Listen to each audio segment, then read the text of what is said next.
I'm Juniper. And I'm Sarah Maske. And we're education interns at the Greensboro History Museum, and this is the History Notes podcast. And so this is news as an educational tool for the community of Greensboro. Today we are at Vintage to Vogue Boutique on South Elm Street, and we're excited to be talking to some of the artists and organizers who created the beautiful murals in downtown Greensboro that have gotten state recognition and also national, from what I'm learning, recognition here in Greensboro. And we're excited to just be here talking to each and every one of you. Before we get started, we want to mention that COVID-19 pandemic is still going on, and for filming purposes, we've taken off our mask, but please keep wearing your mask and please stay safe. All right, and thank you again for allowing us to have this conversation with you guys. And then just briefly, if you could state your name and how you got involved in art. And we'll start over here with Jennifer Graf. I guess the way that it started was I am a business owner and had plywood in the front of my business. I guess Gina Franco contacted me wanting to do something and came by, and then that's just kind of how it evolved. She painted on my building, and then it was a situation of why not carry this on, and just so happened that news reporters were downtown covering what took place over the weekend and trying to film kind of the devastation, so to speak, that happened to the businesses. However, this was actually a positive thing. So they were walking by and were like, hey, can we talk to you guys? And it kind of just started by there, turning something negative into a positive. So. Yeah, Ashley Griffin. Actually, we were coming downtown, me and my boyfriend, so we were appreciating the artwork that the artists were doing. And as we were walking past fellow artist Becca Butt's work, I just had to stop her and compliment her on her work because I enjoyed what she was doing. And as we started talking, I revealed to her that I was an artist. I graduated from A&T with a visual arts degree. And she told me, you should come down and you should do a piece. And we exchanged information. The following day, she texted me and told me that she had a spot for me, or they had found a spot for me. And I came down with my idea already drawn out, and I went for it. Gina Franco. So I was actually watching the live feed from the night before, or from 2 nights before. I was watching the live feed of like the riots and all that, and she's a business owner down here. We're friends, so kind of watching all that. The next day there was a big cleanup. People were coming downtown volunteering to clean up and help board up stores. I never, didn't come and help with any of that, and just kind of had that feeling of wanting to help but not really knowing what to do. And so it was that following day, it was a Monday, and I was just, visually just picturing all these blank canvases all of a sudden. So I reached out to Jen, and I was like, do you mind if I come paint on your store? And she was like, yeah, absolutely, no questions. And so I came, I don't even remember what time it was. It was kind of late in the afternoon for me. It was probably 2-3 o'clock. Might have been even earlier than that. Yeah. And then we just kind of sat outside and just kind of, talked about, there wasn't really a plan of what I was going to do. I just had whatever colors I had in my car, and, I knew I wanted to do all 3 of hers. And so I just started, and, used everything from my studio, kind of just pulled a bunch of stuff, threw it in my car, came down here, and we were able to knock those out before curfew, because we had curfew then. So it was they were the news people. We kind of talked about. I think I simply just said, hey, if you're an artist and you want to come volunteer your time, or and kind of continue this visual protest, is kind of how I explained it, because the protesters were down here also. We were felt like we were side by side, but ours was just visually, theirs is marching and using their voice. So so we mentioned that on the news, and then it freaking crazy after that. There's no words for how it just you know. I closed my store for the week, you Yeah. know, like literally, I mean, it was so many people coming down that week to see the beautiful messages and art that the community came out to speak through painting. And it was just, I was like, you know what, I'm closing the store. We're going to focus only on getting as many artists on business buildings, on the plywood, and giving them a chance to speak. The thing about art, you know, that's how you teach a lot. Like with children's books, you have basic wording, but then you have the art. Art invokes motion. So just like, you know, having a voice and the protesters going out there and speaking their voice, this was another way of letting the community know that we stand beside, we support this movement. A lot of times businesses don't want to get involved in things. There's always the fear of you know, isolating, or, you know, you could have an opinion, but you don't necessarily want to bring it to the community, so to speak. But that wasn't the case here. Like every single business was like, yes, yes, yes. And, you know, I want to make something else really clear. You know, Gina was the first person to throw up a mural, and it was blatant. It was, you know, Black Lives Matter. But I also think it's important to give the protesters some props as well, because they were the first ones to actually put writing on the walls of these boards too. So on the south end, we had a lot of plywood, because you know, the riots and looting started on the south end and then went to the north on Sunday. But South End was already boarded up, so you're getting these messages of like no justice, no peace, Black Lives Matter already on there, spray painted. So, you know, it's also really important that, you know, again, it was a community thing. It started with the protesters. It started with, you know, just someone's concept, and it just took off from there. I'm just going to talk for a little bit, if you don't mind. I just want to, like, there's some things that I just think it's really important to know, that there was no organizations a part of this. It was all community-based. The artwork, the paint that was provided, and the tape, the brushes, the water, snacks, those were people from the community coming down to bring those for the artists. And, you know, we had leftovers, so we were handing them out to protesters as well, bottles of water. So it was a community thing.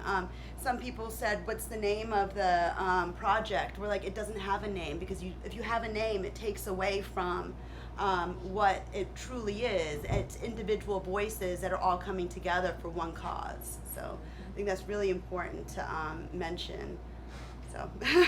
And then going off of what you were talking about with the movement and visual protest, how does this feel for you guys personally when it comes to the historical backgrounds of Greensboro itself, and then even in today's social climate? How does this movement impact you guys, and how can you educate others through your art pieces with that? I'll let the artist answer that. Well, I know for me, graduating from A&T, we had the sit-in with 4. So now that we have something like a second civil rights movement happening, especially in Greensboro, as a Black artist, and being able to display something that says this has continued to happen, but at a moment, all I see is unity happening as well. Like, it wasn't that way back when the sit-ins were happening.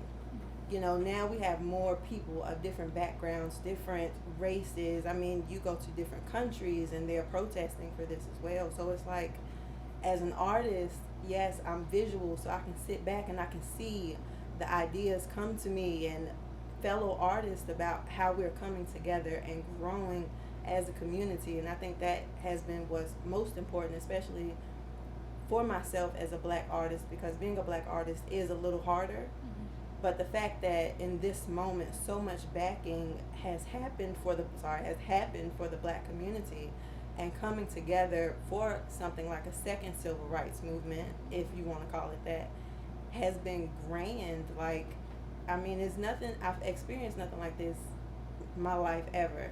I've experienced moments of racism and things like that, but while I'm painting, I can hear protests happening, and as I look down the street, you know, they're marching and they're chanting, and as I'm painting, I'm getting energized, and I'm just experiencing something that I probably never get to experience again. And I'm sure even Gina and fellow artists felt that as well. It's a powerful, powerful movement. And so for myself, it just gives me more growth, especially in a certain direction, to continue to help, you know, my fellow artists as well as myself, and get a message out there that this isn't a hate thing, this is a unity thing, which is why my piece was named Unity, because as we grow, we're coming together for a greater purpose. It's not just for the Black community, it's for all of us. It's for the children who walked up and saw the artist painting with awe on their faces, like, this is amazing, this is incredible. And I think that has been what's most important for all of us, because that was a big point of doing this. So yeah, just growth as an artist.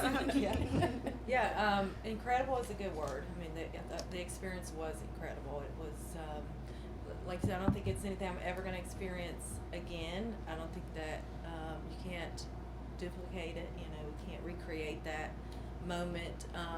You know, I also believe that, like, the most beautiful thing about it was that we were all just kind of side by side. It wasn't, you know, it was just a mix of people and ages and backgrounds, and, you know, all, you know, wanting to use our voice and support the movement, and, you know, do what we can. And yeah, like, for me, it's it was like, it really fulfilling. Like, I don't get that from a lot of the projects I do. That was just a different type of feeling. It just felt so important, and definitely kind of made me think about what else I could, you know, keep doing, and to not to get that same feeling again, because you can't, but like, to, you know, like, things that matter. Like, I want to do art that matters, because it was such an incredible experience, and, you know, and the connections we made, and you know, all that is just amazing.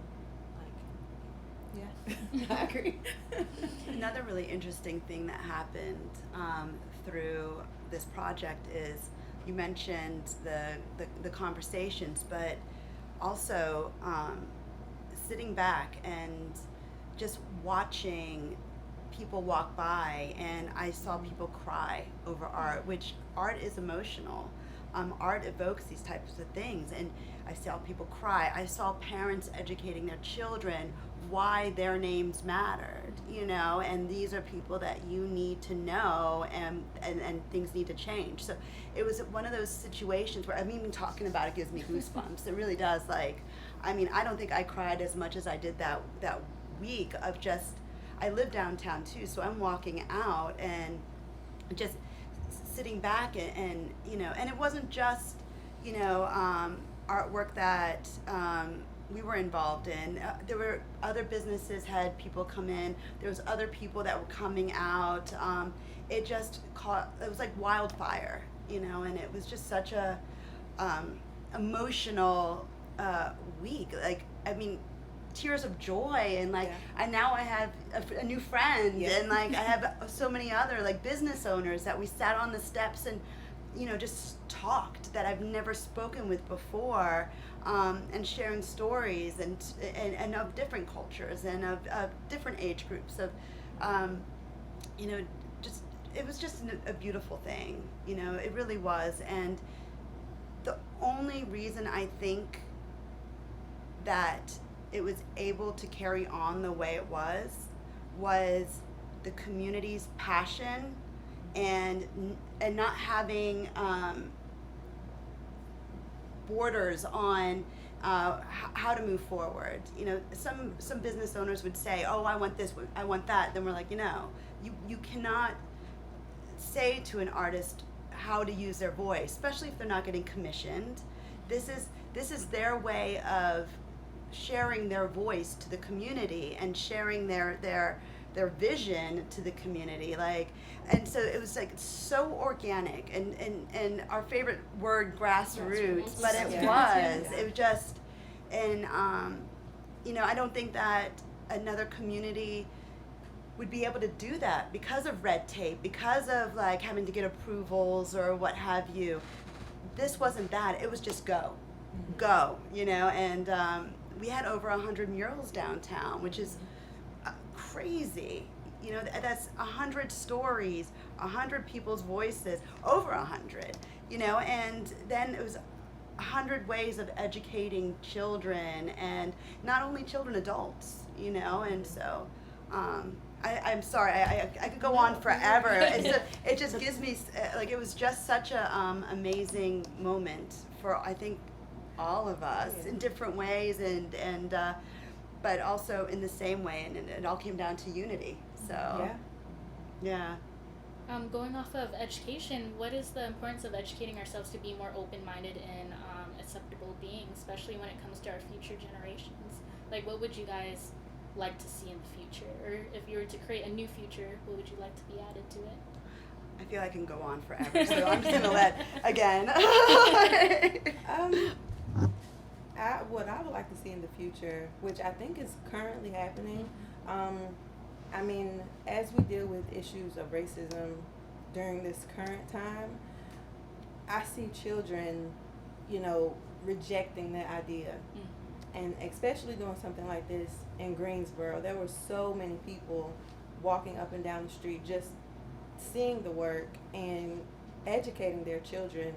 This is what's happening, and this is why it's happening.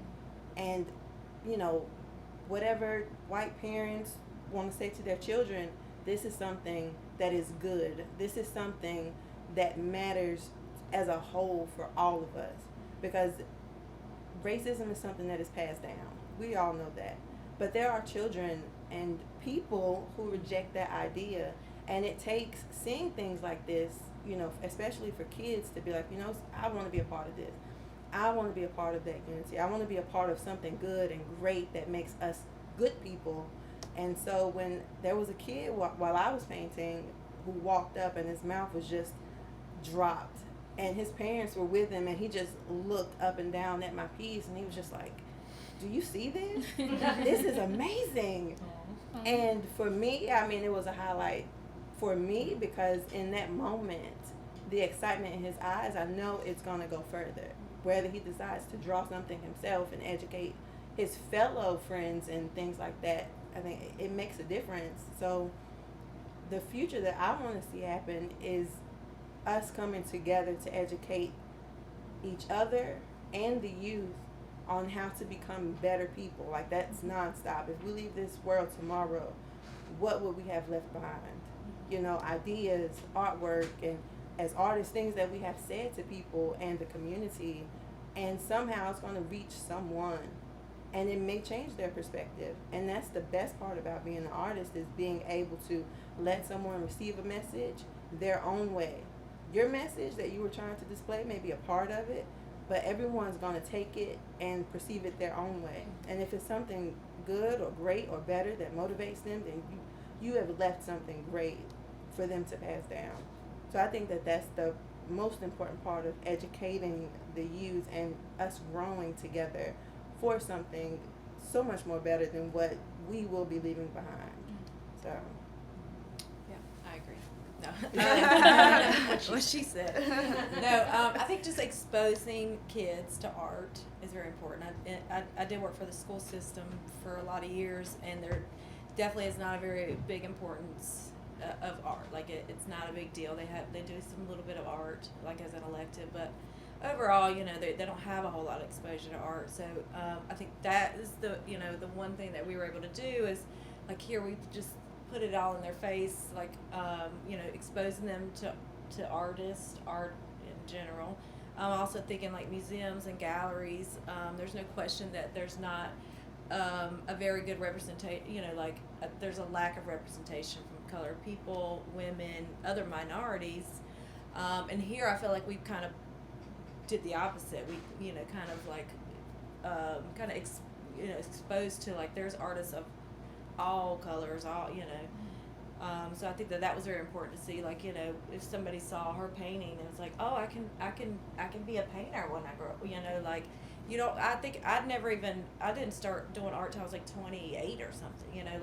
had I been exposed to it earlier, who knows, I might have, you know, thought, oh, this is actually possible. You can actually do art. So I think just exposure and, yeah, making it accessible. It was free. Everything we did was free for the public. They were able to come and have a full, like, enrichment day. So yeah, I think that's just important. Well, with the artist speaking clearly about the art, and art is so important, but I'm hoping this is the beginning and not the end. Yeah. I'm hoping that through this and through conversations about art, about what's going on right now, there's so much more things that need to change, like legislations, and people need to get out there and fill censuses and voting, and there's so many things that we need to do to be able to change the direction that things are going, or have been going, hopefully not going anymore. And I think that this is a part of the change. This is a part of the voices, and just hopefully that it'll keep on going. And I hope that we'll never be able to replicate what happened in downtown Greensboro, but there's other things that we can do that will invoke support for change through art. I think art is an extremely important tool for education, for invoking emotion, like I've said before, but yeah, hopefully this is just the beginning of the art movement being a part of the movement in a whole. I mean, there's so many things that need to be changed, and the youth right now has that opportunity to, where it ends up, that's to continue that. It's so important to keep it going and continue to evolve it. Because it's not going to happen overnight. It just isn't. Yeah. And so I think we should talk more about this, like continuing the movement, because it was almost like an active, interactive gallery coming downtown and seeing and interacting with the artists.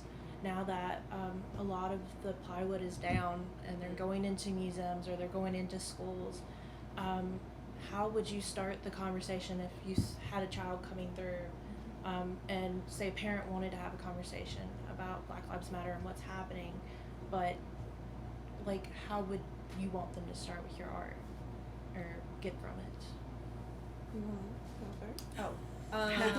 Just a little context. I mean, like I think that's gonna get the, why was it painted on plywood? Well, the plywood was up because the stores, were vandalized or whatever. So then you get, I feel like you got to go back all the way.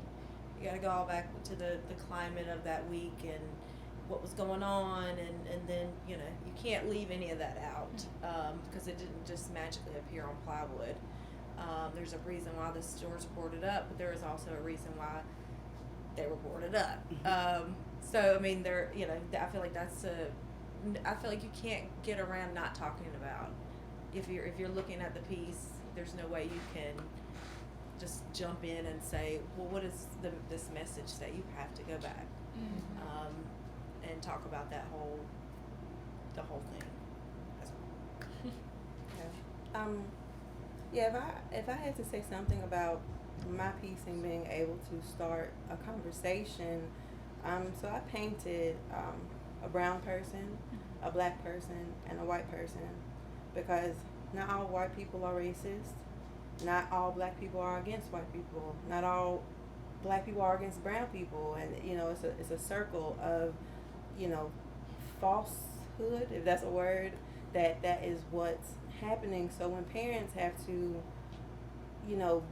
explain people's artwork, you can see that under my piece with those 3 images is the word unity, and that alone can spark a conversation for the youth, for the children. Well, what does that mean? Unity for what? For all people. Everyone's not going to treat you great, but then you have some people who you don't know who will treat you like family, and at the end of the day, that is what it's all about. The conversation will continue when it comes to the truthfulness of what happened downtown. in Greensboro and what has happened to the people throughout this country, you have to be extremely honest about it. But if we can approach it in a way that says our story is also your story, and it doesn't have to end in negativity. It can end with greatness, whether that child sees it and decides to become a politician to make change, or a teacher, or, you know, someone, a business owner who puts things out there to their youth. You never know. So I think it's parents' jobs to make sure that they explain what they're seeing so that they know as they grow up what it was for that period. My grandmother was down here when everything was segregated. Now she came down here and she saw the artwork and she saw the artists working and the children and the people and the families, and she's telling me stories about her time, and I'm like, well, I have my story to pass down as well. And so it's a continuation of being able to be honest about your experiences and helping, you know, a child know you may experience something, but don't let it alter your mind. Let it be something great. Enjoy this moment. Learn from it. Grow from it. Do something with it. Don't fall into the traps that, you know, are being set up for you. Have your own mind. But this is what I'm going to display to you. Take what you want to from it and grow with it. So I think that's what, you know, is most important in continuing to educate the youth. I would say actually it's also really important that the adults continue to educate themselves.